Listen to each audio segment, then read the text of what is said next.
আজ এসেছি Rupmanjuri prism property, এটা WBTDCL এর আন্ডারে গাদিয়ারাতে। তো এটা আমাদের রুম, এসি ডিলাক্স। দেখো দুটো 5 বালিশ আছে, আর এখানে bed side table, reading light, একটা ওয়ার্ড্রোব আছে, এসি আছে, আয়না, তোয়ালে, এখানে ব্যাগ রেখেছি জায়গা, এখানে জলের বোতল দিয়েছে, আর এতে সব কিট আছে,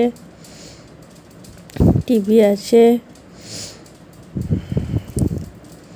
এখানে জায়গাটা অনেকটাই বড়। এখানে চায়ের কাপ দিয়েছে, দুটো গ্লাস দিয়েছে, কেটলি আছে, বসার জায়গা, টেবিল আছে। ব্যালকনিটা সব থেকে সুন্দর, এখান থেকে ডিরেক্ট নদীটা দেখা যাচ্ছে।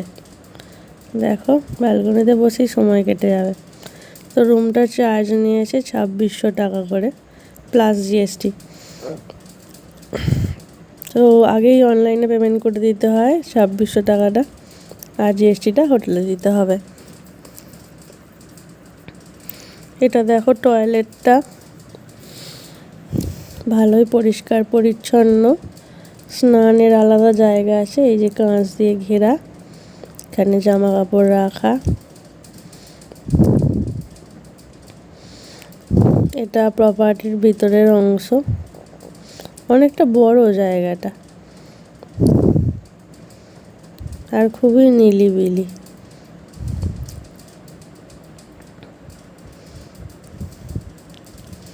এখানে অনেক রুম আছে পরপর, তবে লিফট নেই, এই আর কি, লিফট ফেসিলিটি নেই। কনফারেন্স রুমও আছে, এরকম বসার জায়গা আছে, এখানে এরকম বসার জায়গা করা আছে, ছোট ছোট টুনি লাইট লাগানো আছে রাত্রিবেলা জলে। খুব একটা ভিড় নেই বলে ওখানে ফোয়ারাটা অন করেনি, যে নদী দেখা যাচ্ছে।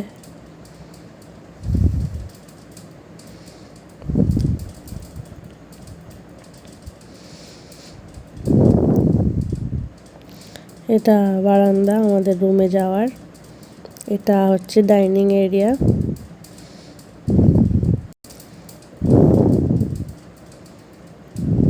খুবই ভালো পরিবেশ আর ব্যবহার স্টাফেদের খুবই ভালো। এখানে দেখো ডাইনিং, এখানে বাইরে বসে তোমরা খেতে পারবে, এখান থেকে এরকম ভিউ আসবে,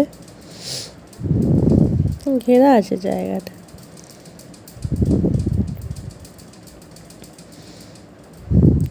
খাবার দাবার আমি বলবো খুব একটা আহামরি নয়, মানে মোটামুটি কাজ চালিয়ে নেওয়ার মতো, তবে প্রাইস একটু বেশি।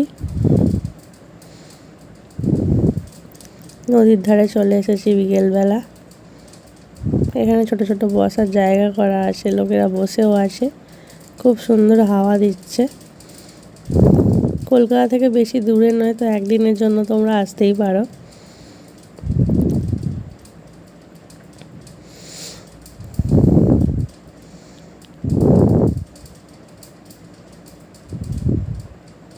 এখান থেকে লঞ্চ ছাড়ে, তোমরা উল্টো দিকে মহিষাদল যেতে পারো, ওখানে গিয়ে মহিষাদল রাজবাড়ি দেখতে পাবে।